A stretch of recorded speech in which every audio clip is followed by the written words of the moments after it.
Hello and welcome to Superpower Broadcasting. I'm Kevin Castley. Thanks for being here tonight. Tonight I've got a shorter stream lined up. Last night's was quite a bit longer than I had intended. We had Henry at one point. We had Kirk Wilcox. We also had Cool Pooter. That's Nuke Pooter. Braden. He was on. That was a good stream. Tonight, we're just going to do a quick one. I just wanted to explain and go over a bit of why I changed my view on the death penalty. So, for a long time, I was a supporter of the death penalty, advocate of the death penalty, that kind of stuff. And then, a couple people really kind of changed my view as far as how effective of a deterrent the death penalty is. But recently, a few people have brought me around and kind of awoken me to the realization that regardless of the efficacy, regardless of the potency, regardless of the effect of the deterrent, there is, as well in the justice system and in regards to the enforcement of the social contract, there is an imperative that we also seek retribution where wrong has occurred. It's not sufficient to say, oh, well, you had a really bad guy, heinous murderer. Yeah, if you take him out, if you kill him, if you execute him, you give him the death penalty, is that really going to deter others from doing so? And then here comes the big brain boys with their data, and they'll say, oh, well, the data shows that the death penalty really doesn't have that much of a deterrent effect. And therefore, probably shouldn't go through with it. And yeah, their argument is more nuanced than that, but you get what I'm getting at. The point here being, though, regardless of whether that person being brought to justice deters others or doesn't deter others, does that mean that if it doesn't deter others, we shouldn't bring that person to justice? That seems kind of dumb. That really seems kind of dumb to me. And Suzuki, obviously, Hawk Suzuki, he's been on the channel before. He is an advocate of the death penalty. He's somebody who points out the retributionary aspects of it and says, yeah, that's a good thing, basically. I'll actually send him an invite just in case. He's usually in bed by now, but just in case he wants to come on, that'd be pretty interesting to talk to him. I don't have that much time this evening, but we'll see about that. Yeah, I'll also send Reese an invite. We'll send Reese an invite. Reese was actually back on Twitter today, so that was cool to see. Yeah, go follow Spooky Nukies over on Twitter. So the invite is sent out to Suzuki.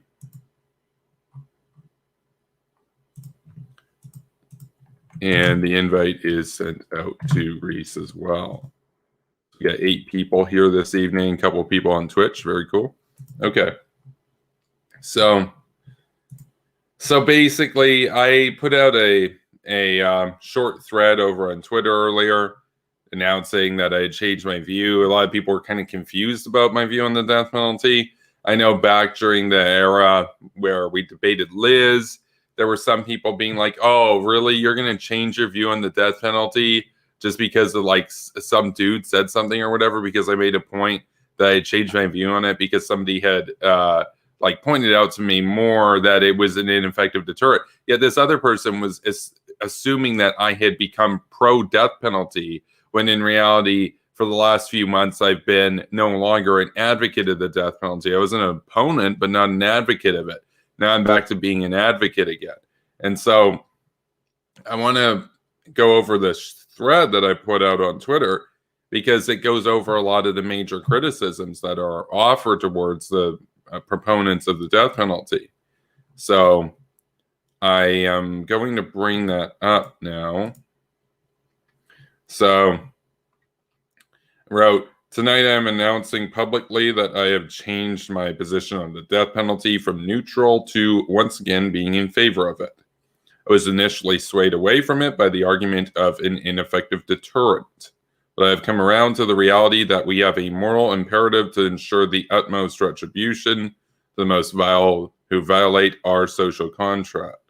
Just as we, as neoconservatives, seek death of all tyrants abroad, we should also recognize that there are small tyrants at home: murderers, rapists, thugs, gangbangers, pedophiles, traitors, who commit the most heinous of crimes. And irrespective of whether or not the death penalty is truly an effective deterrent, it is the greatest display of justice by the state to signify that you will pay the ultimate price if you commit the most egregious crimes.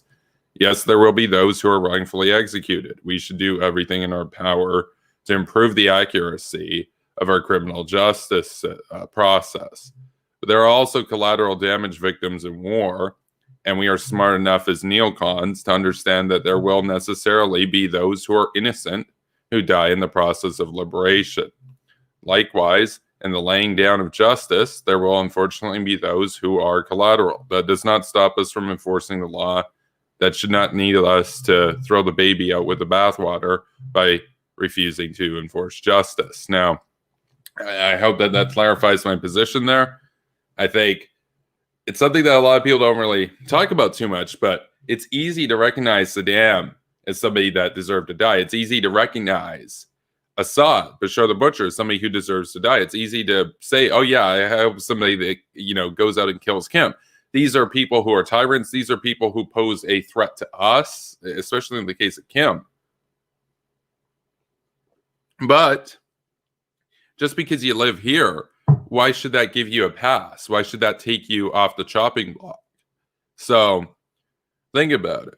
I make this point all the time. It's something I realized recently. I made this point all the time on this channel about how, if we say democracy doesn't matter in Afghanistan and human rights don't matter over there because that's somewhere far away, bro, or whatever, then how are we in any way going to say, oh, it matters here? No, if we concede that our values don't mean anything somewhere else in the world, then at that point we basically said, we don't really stand for anything, and we're kind of iffy on it.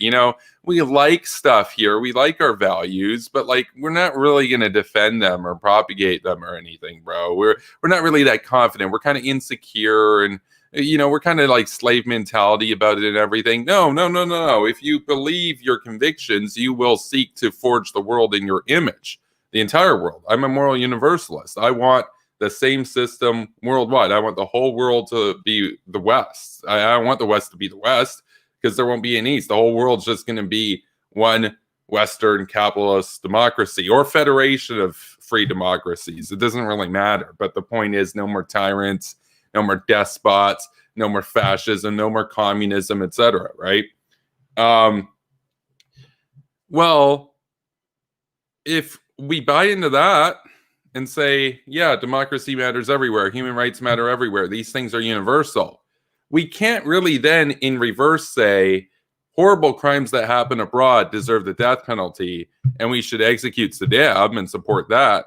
But then when a butcher at home kills 20 people, say in a school shooting or something, we say, no, they have rights and stuff. And it would be wrong to execute that person, bro. It would be wrong to execute that person because they're one of our citizens or whatever. It's no. The morality is the same in both cases. Both of those people are evil.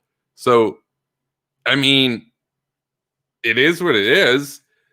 Now you can say to me, oh, what about the chances that you get the wrong person?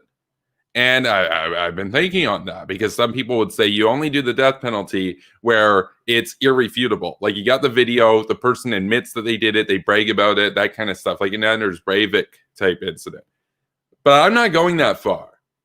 I'm going to say right here, there will be some people that are wrongfully executed with the death penalty, just as there are innocent people that died in the war in Iraq. That doesn't mean that the war in Iraq wasn't necessary. It doesn't mean that it wasn't the right thing to do.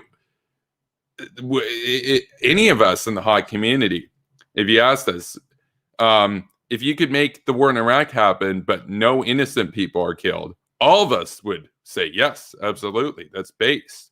But obviously, that's not how the real world works.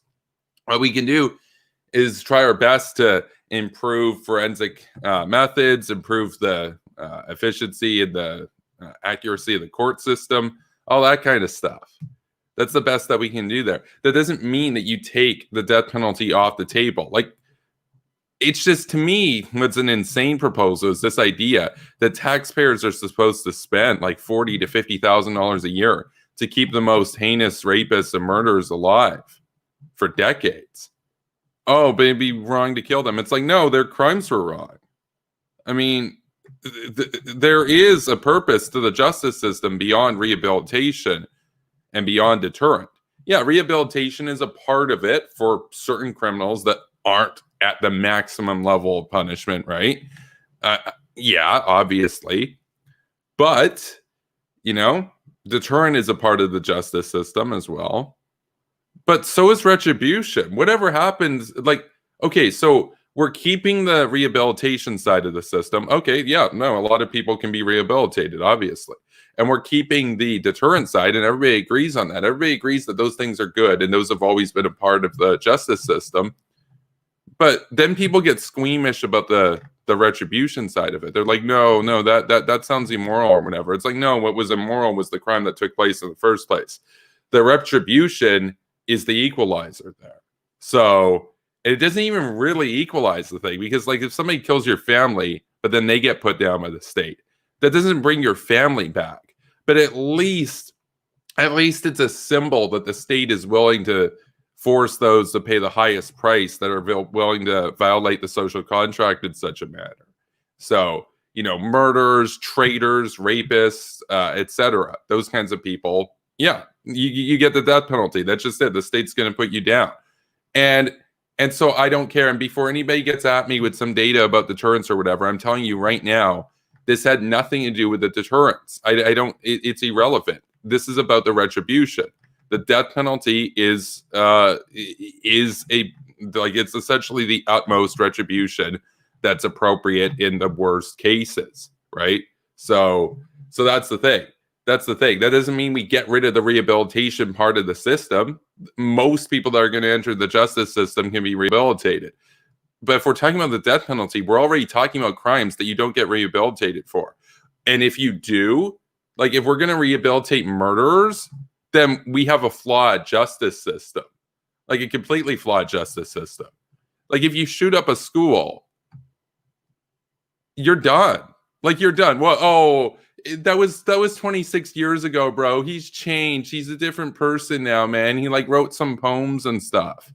It's like, no. You killed 20 people. I don't care how much you changed. You forfeited your life at that point. That's the point when we say, if we're going to have any sort of society whatsoever, if we want this civilization to stand, that's where the state comes in and says, you're done, son.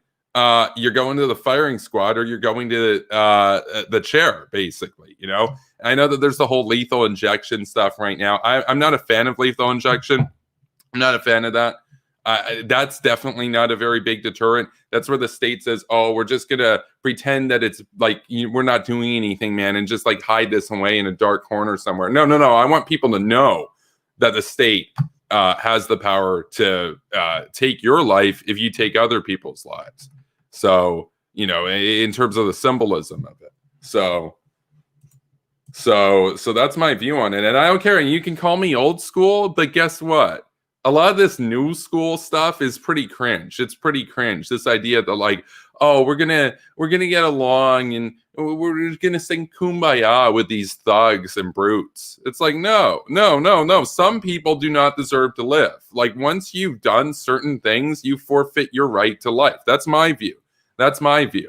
And again, if you call me old school, you call me conservative or whatever here, I don't care. That's not an insult to me at all. And like I said, if you want to present deterrent data, I'm telling you right now, this is not about deterrent. I already give you that the death penalty does not have much of a correlation with deterring crime. That doesn't mean that you don't, though, punish the crime that's already happened. In other words, you punish the crime that was done. That, yes, you could say, well, now there will be more crime, and you haven't done anything to reduce the propensity of crime in the system. Okay. But when the next crime happens, then we punish that too, and so on and so forth. At some point, we need to take an individual stance on this. This is kind of what I was getting at in that debate with Liz, where Liz kept on getting at like these systematic issues. And I'm like, okay, but at what point are we going to talk about the individual? At what point are we going to treat people as individuals with agency? So not everything can just be about what effect is this going to have on broader society in terms of deterrence or in terms of creating a more, what would you call it, a more peaceable culture or whatever. No. The crime needs to be handled in a microcosm. Totally needs to be handled in a microcosm. I mean, I'll illustrate this to you. Say we have a murderer who's killed 18 kids and he's gone before the court and they're considering like he's guilty. Everybody knows he's guilty. He's convicted. They're deciding on punishment. And then all of a sudden, some like supernatural force steps down and says, look, if you guys just let this dude go, we're going to make the rate of murder in society 10% less than it is now. So a lot more people are going to be spared. And you're like, and the supernatural entity says, I know a lot of you people are probably spooked right now, but think about it. The kids that this guy killed are already dead. They're going to be dead no matter what you do. So what would you do about it? A lot of those people out there, even though they wouldn't react well to that scenario because it's pretty blatant, a lot of them would say, oh, you should probably let the guy go so that we can reduce the system level of crime. When the moral thing to do here is, no, you'd still punish that person because they committed the murder. And then when the further crimes happen in the future, you punish those as well in a like manner. So, because it can't always be about a deterrent. It can't always be about rehabilitation. At some point, the justice system has a core function of punishing criminals. And a lot of people forgot that. They seriously forgot it. And they grew up. They had parents who forgot that. It's not even really their fault because we're so far down the line now from the era where this was common sense that a lot of people, it's just not common sense to them. And again, that's not really their fault. Everybody they know, especially if they live in like a really woke city area or something, they're not really going to come to that conclusion. They're just going to go about like the group think sort of mindset. So this is me coming out here and saying, yeah, it's a tough one. It's a tough one. But when it comes to wrongful convictions, yeah, that's very bad. But think about it. We are all comfortable with the fact that collateral damage occurs in war. None of us like it, but it's a thing. That doesn't mean that you don't do the war. It's a byproduct of it. And it's really unfortunate. But over the years, drone warfare, for example, has reduced collateral damage a lot compared to the old school carpet bombing, where, yeah, you get some of the Viet Cong and then you kill a bunch of civilians and so on and so forth. It's like, okay, whereas modern drone strikes, almost all the time, you're getting your target, And even if you kill somebody innocent, some of that time it's because you were going after the wrong target, but the drone still hits its target, right? And it just so happened that you got the wrong guy. In other words, these are very precise and very accurate. And so now a lot of the collateral damage has to do with the targeting. It's not, oh, you were targeting the right target, but it killed like a bunch of people around them. It's like, yeah, that can happen sometimes in very dense areas, but it's greatly reduced collateral damage. We need to take that same attitude with the justice system. And if the death penalty is back and the death penalty is enforced, and there's going to be a lot more of an impetus to make sure that people who are wrongfully convicted are exonerated. Whereas if you make the maximum crime life in prison, nobody's going to really take it as seriously as if somebody's on death row. Everybody's going to be like, oh, we need to make sure, that this case is legitimate, that this is a serious and legitimate conviction, that kind of thing. So, and now Lee says it's about terminating the worst possible monsters in society as permanently as possible. That's another thing that I wanted to get to, which is that you can say to me right now, oh, with terrorists and stuff that are in prison for life, oh, well, they're there for life and everything. It's like, yes, they're there for life right now, but how do we know that some woke Bernie Sanders type figure isn't going to come to power like in 10 years? It's not going to be Bernie, but like you get what I'm getting at, Elizabeth Warren or something. And then just like pardons these Guantanamo Bay terrorists, for example, and says like, and I'm talking literal Guantanamo BAY, not BAE. BAE is Hassan Piker, the guy who said America deserved 9/11 and belongs at Guantanamo before anyone else. No, I'm talking about the actual Guantanamo Bay, where you've got like, a lot of actual terrorists interned. Well, what if some woke aggressive comes in and just pardons them or releases them and says, oh, it's been too long, bro. The same thing as Trump said about Afghanistan. Oh, it's been too long, bro, and just gives up and lets them go. If you applied the death penalty to those terrorists, even if woke aggressive comes into the White House, kind of hard to pardon a dead dude, right? So it is a permanent solution in that sense. One turn for another, says Nelly. In this case, a life for a life. Yeah, no, that's the balance that I was talking about. Absolutely.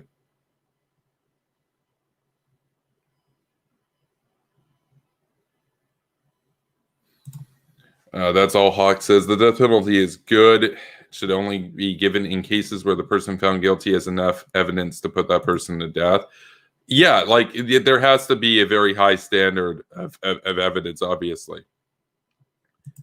But like in the case of, say, Edward Snowden or whatever, we know he did what he did. That's not disputed. Like that's a clear case of treason when Edward Snowden did, for example. That's clear cut. Like there's no, oh, maybe you got the wrong guy, dude. It's like, no, if he gets eventually brought back to the U.S., I wish that we had intelligence agencies, like especially I wish that the American CIA was more like the Mossad, because the Mossad would basically go over to Russia, kidnap Snowden, and just bring him back to America for justice. Like that's the kind of stuff that Mossad does. Like they got Eichmann, for example.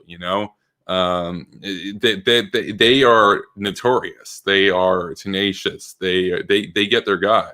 The CIA, unfortunately, doesn't get their guy a lot of the time. And the CIA is awesome. I wish that the CIA was as effective as the radical left makes them out to be, and some on the far right make them out to be, like the spooky ghouls and stuff. I wish they were that ghoulish, but unfortunately they're not. But the Mossad's pretty ghoulish and pretty spooky.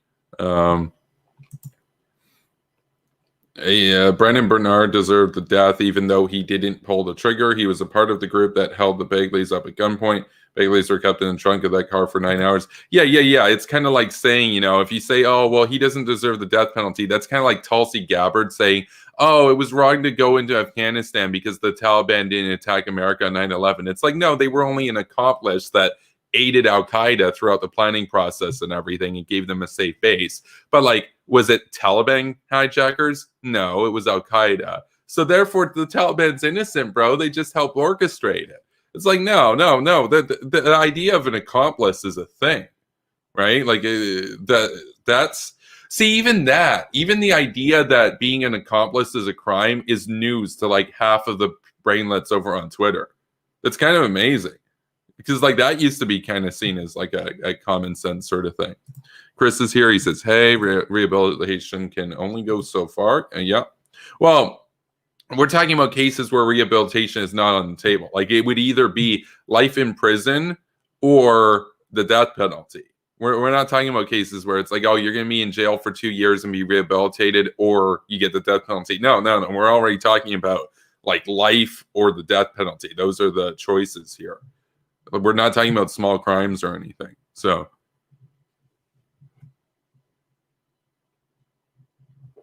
Chris says, you don't understand, man. If you kill the bad guys, they win. Oh, yeah, that's true. That's because like World War II, the Nazis and stuff actually won World War II because like the Americans killed them. That's how war works, apparently.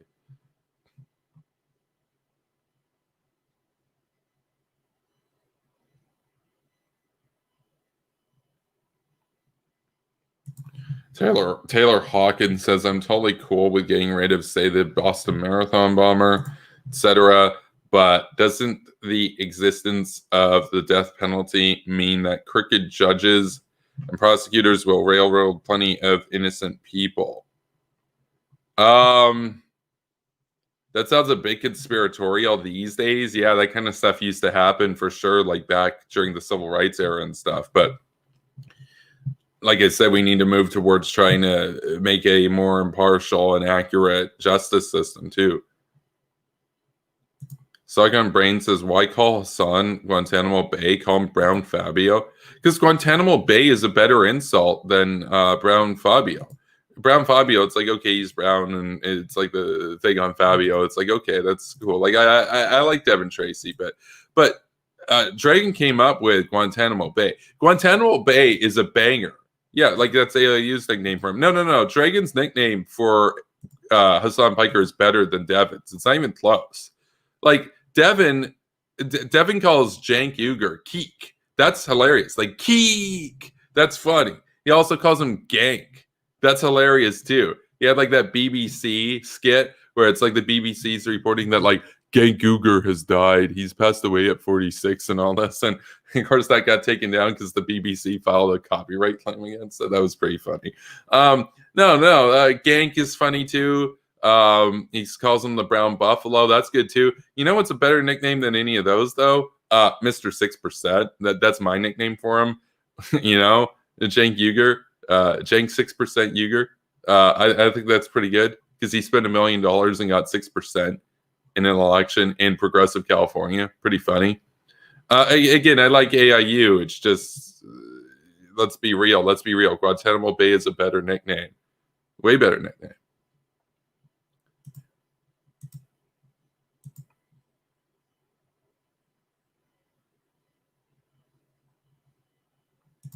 W.R. Winter says the psychological motivations for lethal injection and electric chair, for that matter, are so transparent. It's funny to me.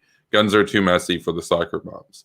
Yeah, no, that's another thing. That's another thing. Is like people want these people dealt with, but they don't want to see the results of it. And I don't like that. I don't like that because I'm like, look, if we're going to agree that the state has the power to put down the worst amongst us, then we should be aware of what's going on. We shouldn't just hide that in a corner. That's my view of it. Like that should be, on the record, not hidden behind a curtain, like that's the sort of thing that like, at the end of the day, it's, there's a difference between a deterrent and a symbol. There's a symbol of justice in letting it be known that somebody was executed. Whereas you can say, oh, that doesn't have a deterrent effect. And that's what originally swayed me, was like, if you do that, people are just going to make a spectacle of it and they're not really going to be deterred by it. But yes, even if that's true, that doesn't mean you don't punish the crime that occurred, because that crime still occurred. There were still victims and there are still survivors and relatives and whatnot that need to be compensated, and they need to be compensated in the blood of the criminal. So that's all Hawks says. Being kept in a closed space for 9 hours is torture, equivalent to death. If these robbers had any sympathy for their victims, they would have let them out of the trunk at some point. Oh, no. I want to be very clear about something right now, because apparently a lot of the stupid losers over on Twitter don't really seem to understand this concept. Brandon Bernard, total thug, 100% deserved to be put down. 100%. That should not be controversial. That should not be controversial. And you know what pissed me off is when I see a lot of these, let's keep it real. Yeah, you know what? I'm going to go there. I see a lot of these really scrawny, weak, feeble, sensitive guys out there on Twitter and YouTube and elsewhere. A lot of them progressives and whatnot. Basically, all of them are progressives. And here they are. They're outraged that Rayshard Brooks was killed by the cops, man. He didn't do anything wrong. Oh, sure, he tackled the cops, and yeah, he was drinking and driving, and he stole the cops' taser and fired it at them. But like, they killed him, solidarity and justice and BLM and all that kind of stuff, man. And all cops are bastards. And like, these people weigh like 110 pounds and they're white and they're like, it's so obvious that they're insecure and they just want to virtue signal and whatnot. Here's the thing. Those people that everybody posts on the social media, they all do the hashtag stand in solidarity or whatever, hashtag know his name, all this kind of stuff. I got news. Those guys that you're simping over, those dead thugs, they would have kicked your ass in high school. They would have beaten you up and taken your lunch money. Those guys were thugs. Those guys were bullies. They were bullies when they were young. They were thugs when they were young. They were gangbangers. They were criminals. They were monsters.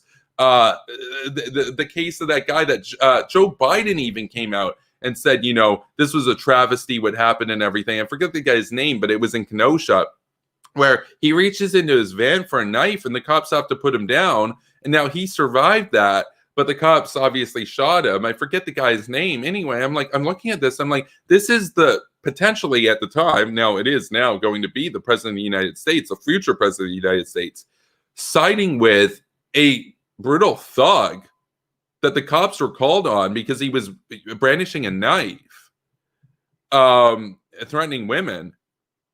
He's siding with him over the police, those who are entrusted by the state to enforce the law. That is ridiculous. No. I want to be very clear about something. All these guys that everybody's like all tragic and crocodile tears over and everything, the virtue signal on social media, all these guys would have kicked your ass in high school. These guys are thugs. These guys do not understand the social contract. These guys are the kinds of guys who are going to be pushing drugs. They're going to be beating women, all that kind of stuff. These guys are not angels. Let's just be clear about that. These guys are bad dudes. In some of their cases, lifelong criminals. And you say, oh, well, you know, you handle each incident in its particulars, and you can't really judge somebody's actions in one instance by their whole life character. It's like, no, you absolutely can. The courts always take your criminal record into consideration. They always do. Like, if you're on charges of assault and it's your first time ever appearing in a court, you don't think they're going to look at you a little differently than if you have like 56 priors? Obviously, you're going to be seen as a repeat offender.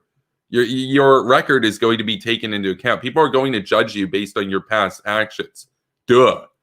So let's stop treating these people like saints and innocent victims. They all resisted arrest. And even to say resist arrest, yeah, George Floyd resisted arrest.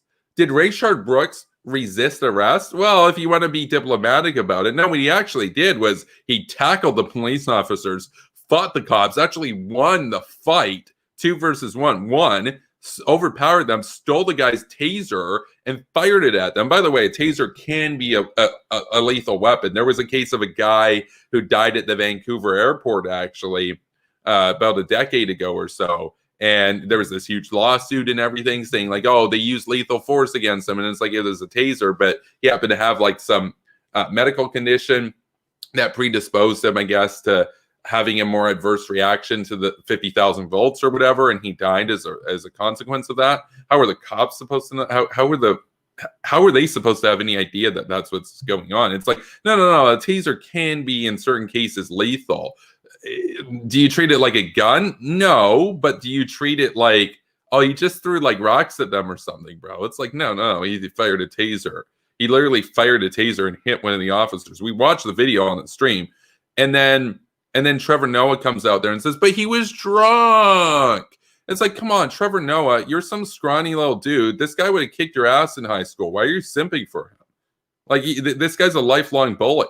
This guy had kids, and he's out there drinking and driving. What a father, right? So, like, at some point, can we just get past this? Oh, let's virtue signal and everything. Like, at some point, can we just stand up for right and wrong and say, like, look, at some point, you have to enforce justice. You have to take a more serious approach to it. And so that's my view on this. And so, and again, yeah, you can call me old school, you can call me conservative or whatever here. It's just, like, look at Suzuki. Suzuki's a pretty progressive, very liberal-minded guy who's very for the death penalty. You might say, isn't that a contradiction? It's like, no, he understands that in order to have an advanced and liberal and free society, we need to deal with violators of the social contract very seriously. We need to deal with criminals very seriously. Otherwise, how can we have a free and open society?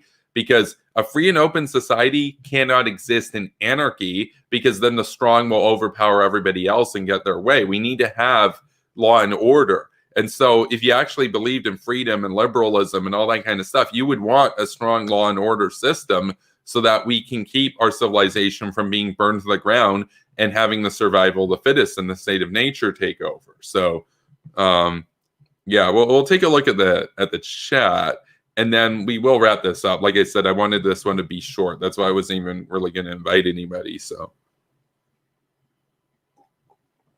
Natalie, Says also known as soy boys in regard. Yeah, that's a good descriptor. Shotgun Brain says the best way to execute criminals is to attach them to a fireworks rocket and make a show out of it. Maybe we could sell some tickets, come by and take pictures. Yeah, that's a possibility too. That's a possibility too.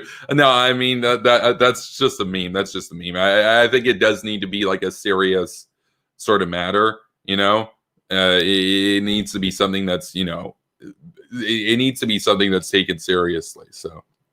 Rayshard Brooks was a disgusting piece of trash. His death was his own fault, and he ruined the lives of his kids by being a irresponsible drinker. I'm happy he was killed. Fuck him.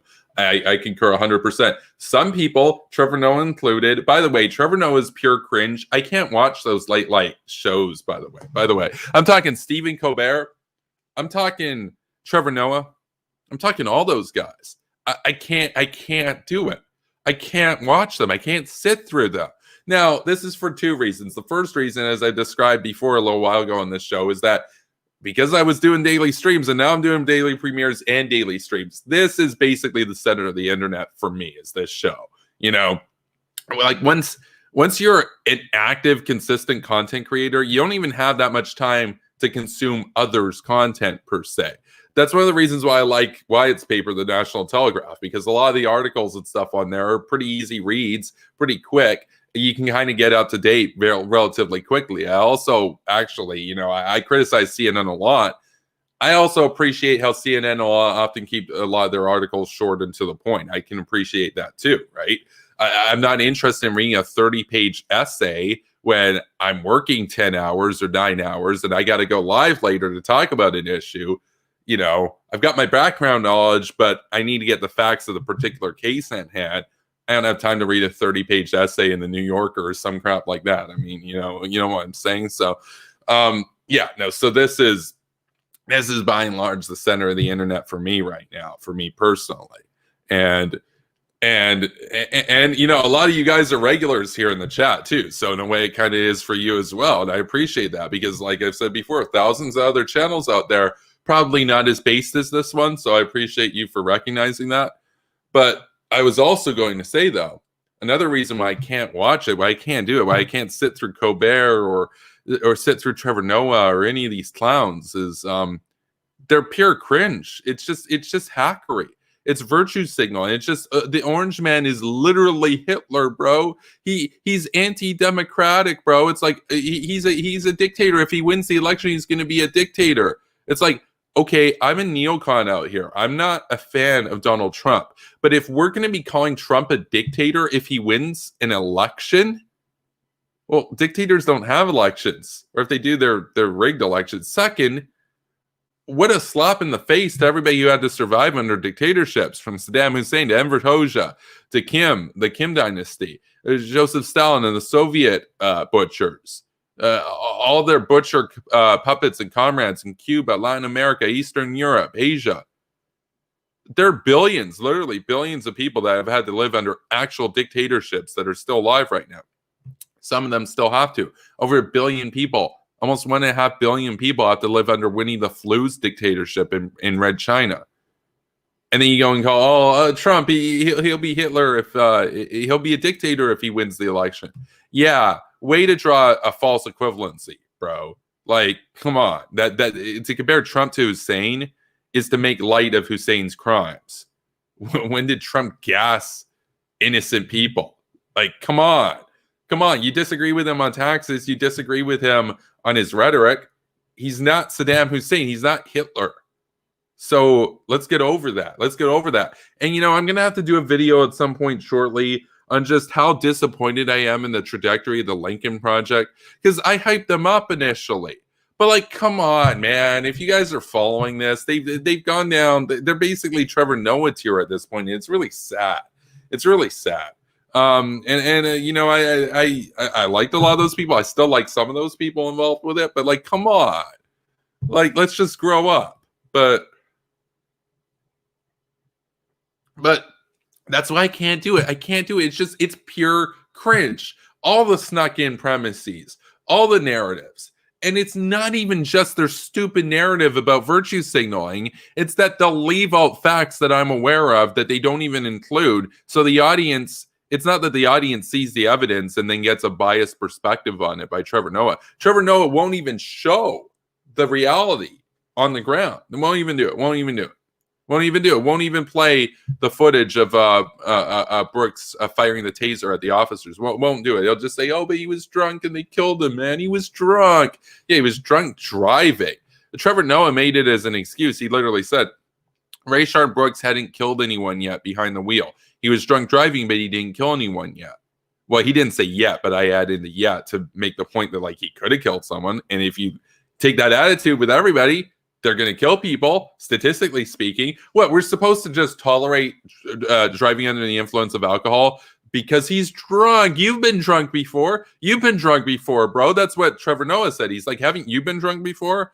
Come on, he was drunk. They should have just let him go. Instead, he's dead, and now his kids have to grow up without a father. No. Let's be real about something. His kids were growing up without a father while he was still alive.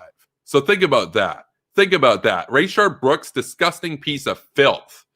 And the fact that the officers, Rolf, and I forget the name of the other officer involved there, the fact that they face death threats for doing their job and ridding society of a menace, that is a despicable state of affairs. Unbelievable. Absolutely unbelievable. And a lot of those people that are singing the praise and dusting the portraits of Rayshard Brooks are people that Rayshard Brooks would have beaten the crap out of in high school. It's like, okay, that's pretty weird. Like, because here's the thing. You can be a very strong dude and believe in rule of law and democracy. You can be John McCain, one of the toughest guys who ever lived. Be John McCain, an absolute badass, the maverick, right? And he believed in rule of law and democracy and liberalism and everything. And he's a tough dude, right? He survived 5 years in a communist concentration camp in Vietnam. He's a tough dude. He was offered the chance to go home early, and he said, I ain't leaving until my buddies go with me. And he had to stay there for 5 years. An absolute hero. And he's like, yeah, I love America. But he's strong. Like, yes, in his later days, he was more frail, but he was a senator and everything. But like, back in the day, dude could kick some ass, and he kicked a lot of communist ass. He was like a Rambo type guy, right?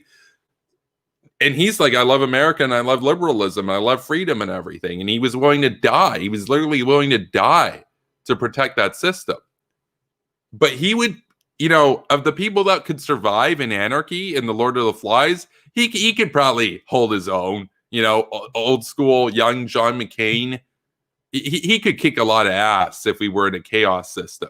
You know who couldn't? The soy boys that hate the cops. All these soy boys out there that weigh like 100 pounds and they get offended if you don't use the right pronouns or whatever to refer to them. How long do we think that we're going to survive, that they're going to survive if the cops are gone? They hate the police.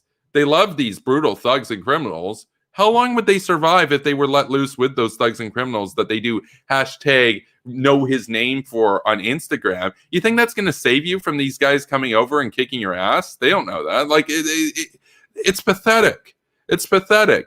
And if anything goes wrong, who do these guys call? They call the cops. But I'm just saying, in a state of nature, the progressives would be the first to die. And the neocons, most neocons are pretty tough people, right? Like physically tough, etc. Probably survive a little bit longer than the soy boys.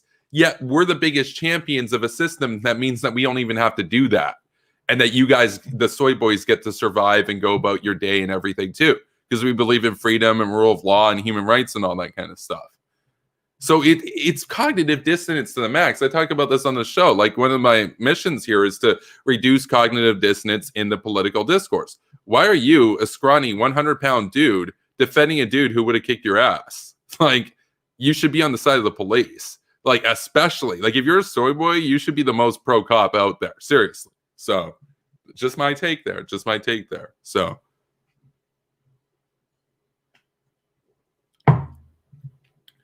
Chris says, in Japan, prisoners are executed with little warning. They're never giving a date of their execution until the day, typically an hour before. I forgot that Japan had the death penalty still. I'm going to look that up because I know that they treat crime and violations of the social contract extremely seriously over there. In Japan, if you so much as steal a chocolate bar from a convenience store, you might go to jail for 10 years. And if you do it again, it's going to be a lot longer than 10 years.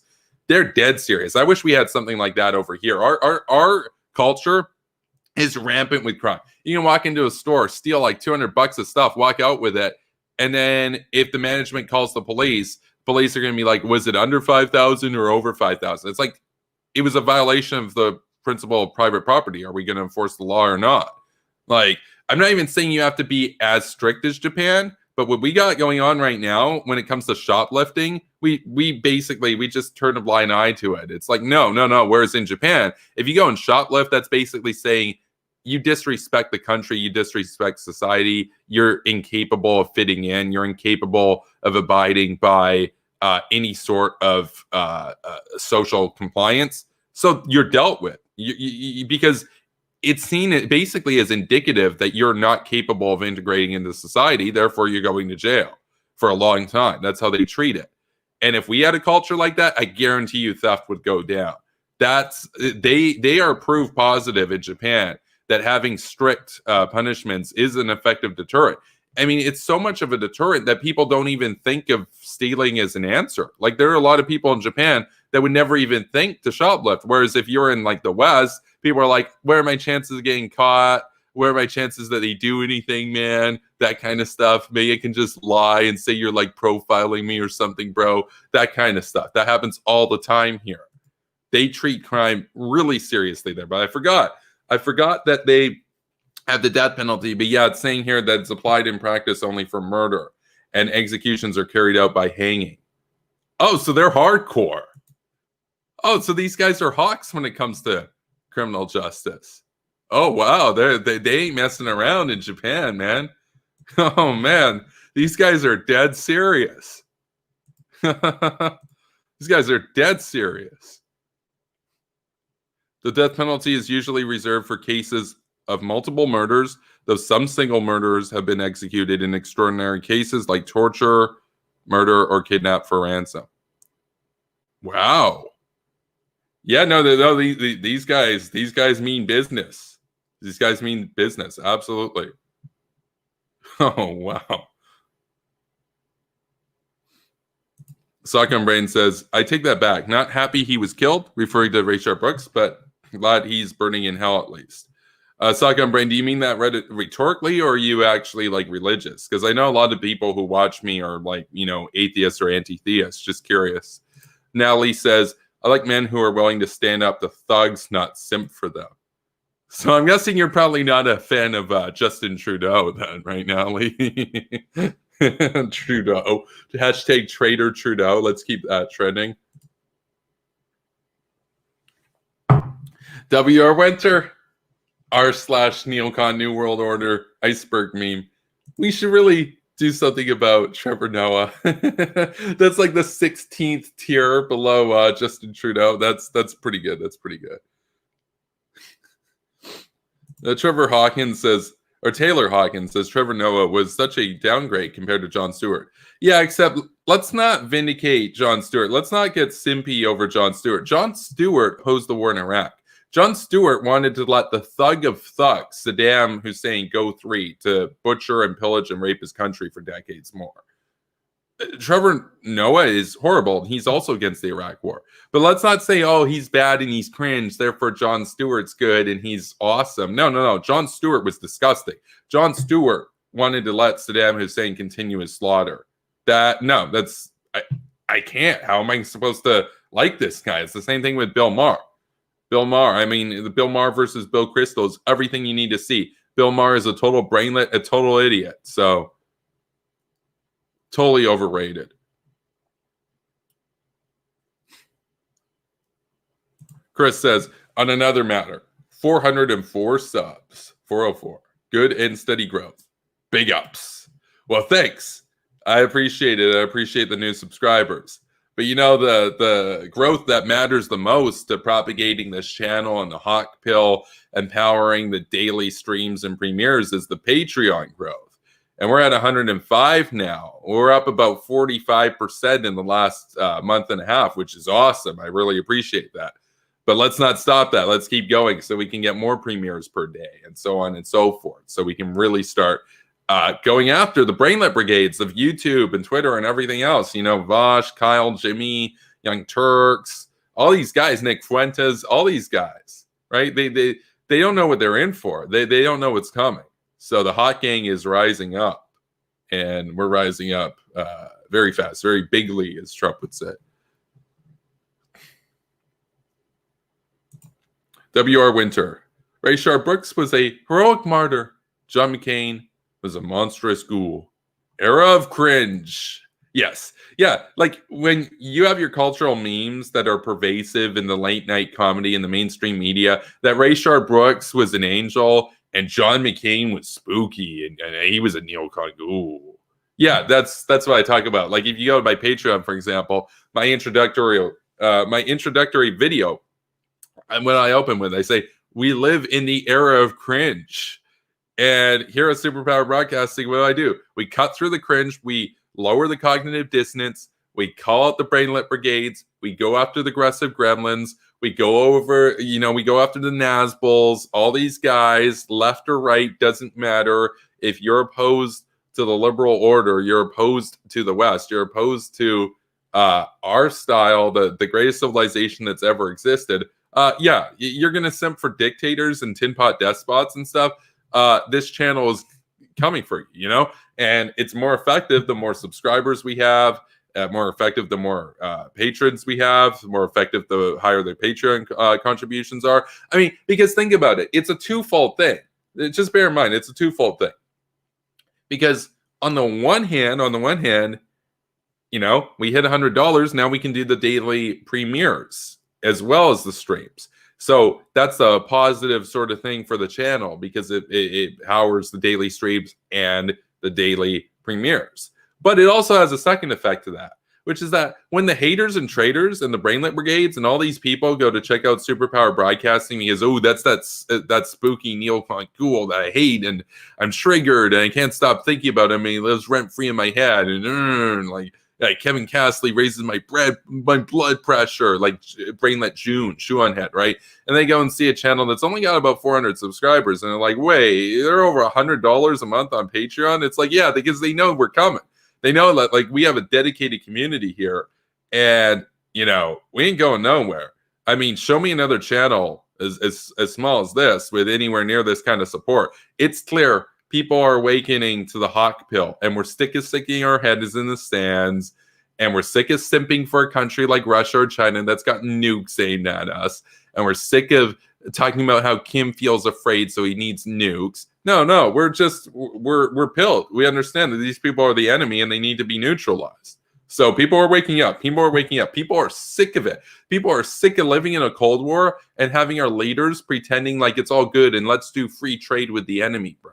No, people are sick of it, man. So yeah, no, we've been growing because people are just absolutely done with the cringe. Like, because you don't have to have like a degree in international relations and stuff to like listen to these anti-war idiots and know that they're a recipe for disaster, that they're going to get us into a vastly more brutal conflict than the Hawks would if we did preemptive action to take down the enemies before they're ready. So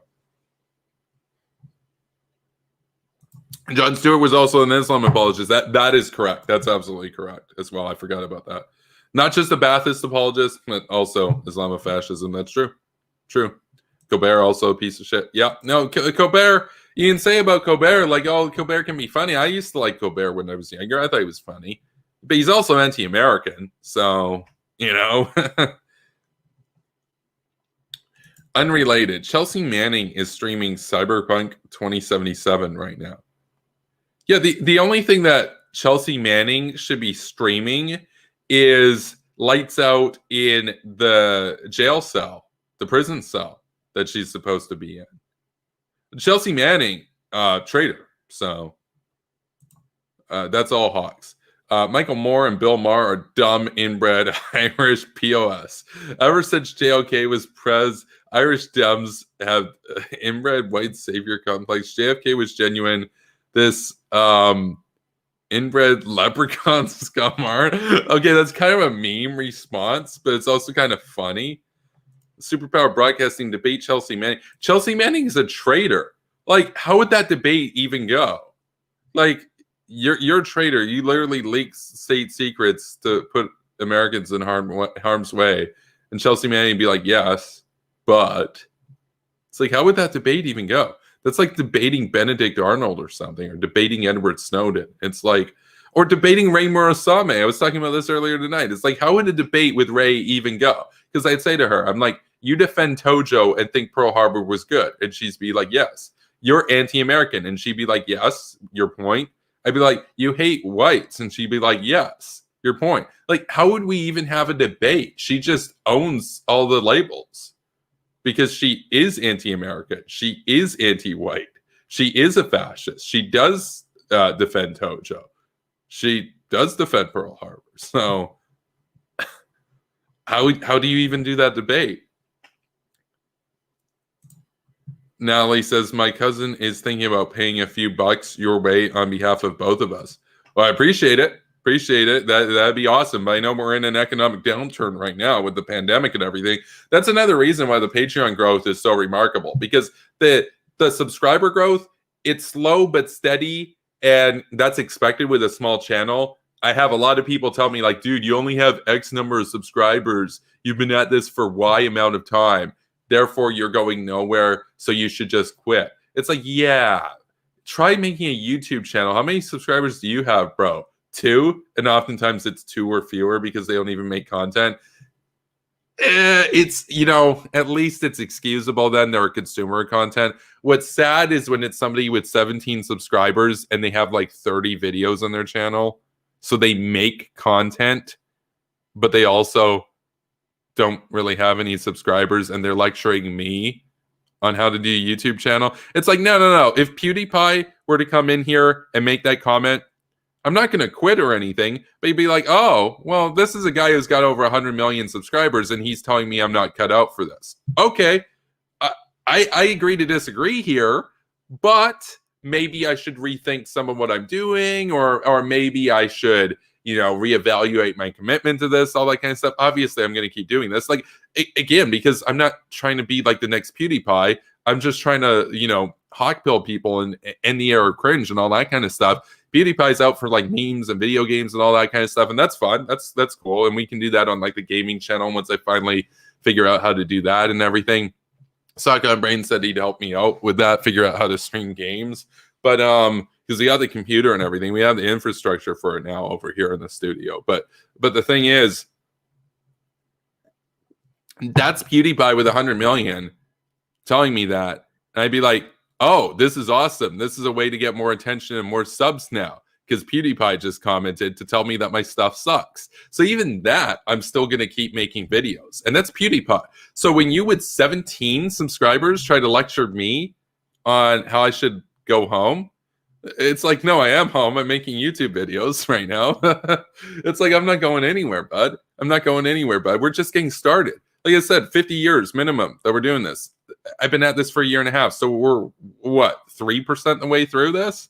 It's like, you're going to have a lot of raised blood pressure for the next 48 and a half years there, if you're one of the haters and traitors.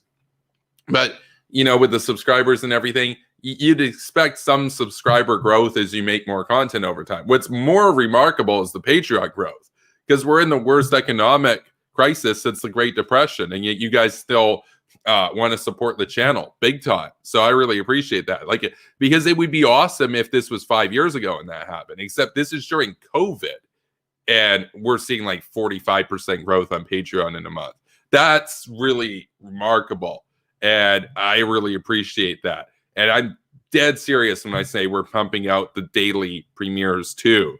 You guys give me that kind of support, I'm going to give you that content. So, it's a two-way street in that respect.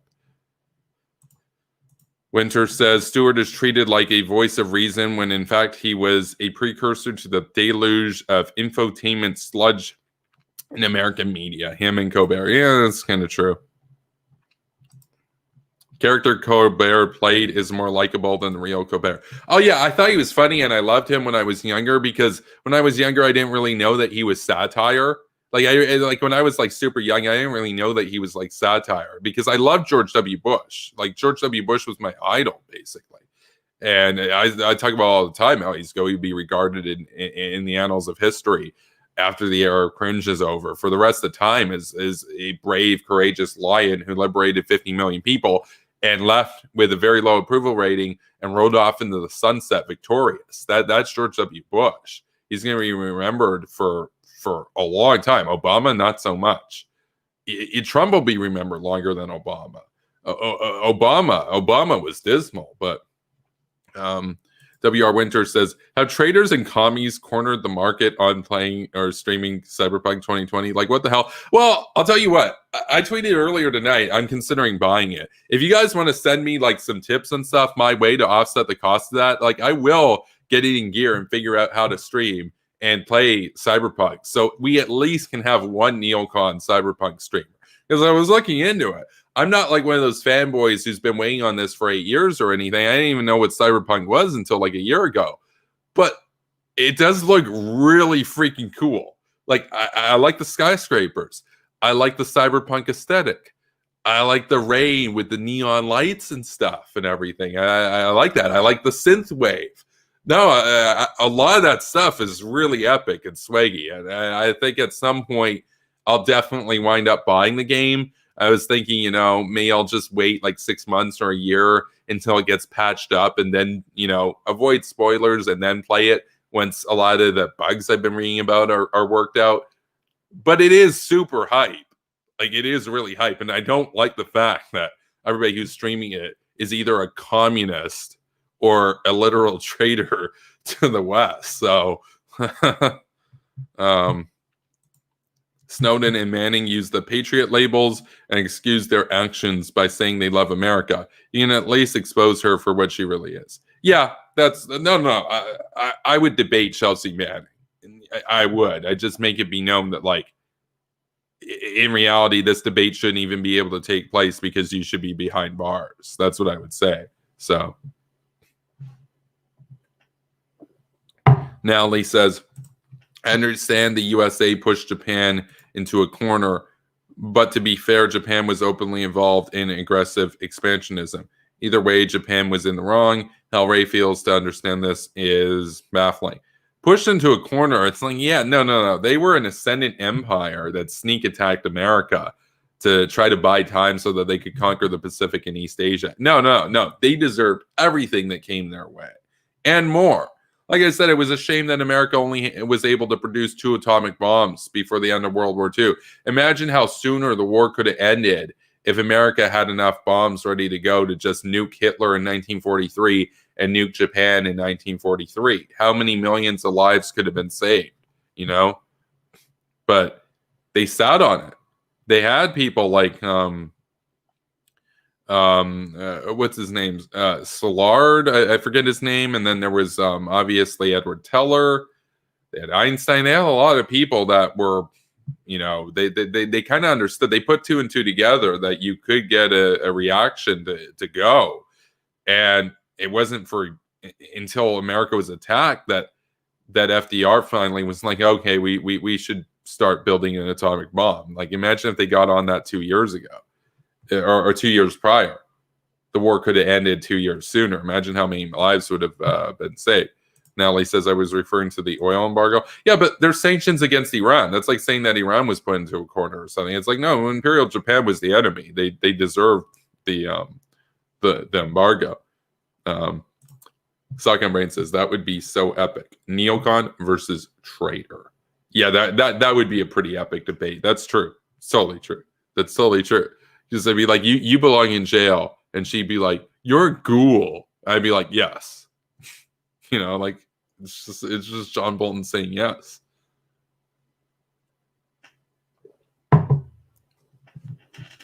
Anyway, we're going to wrap this up tonight. We're over an hour. We're definitely over an hour. So thank you for being here tonight, my ghouls. It's good to come on and talk with you all. That's an update to my position on the death penalty. Thanks for watching. Be sure to like this video, subscribe to my channel if you haven't done so yet. I do daily streams and pre-recorded videos thanks to the Patreon gang. You can follow me over on Twitch and Facebook at Superpower Broadcasting. And if you want to support and join the Patreon gang and get really hawk-pilled, that's patreon.com/Superpower Broadcasting and help power more content. Additionally, you want to just send your boy a tip over here, my PayPal as well as in the description below. So again, thanks for watching and have a good night, everybody.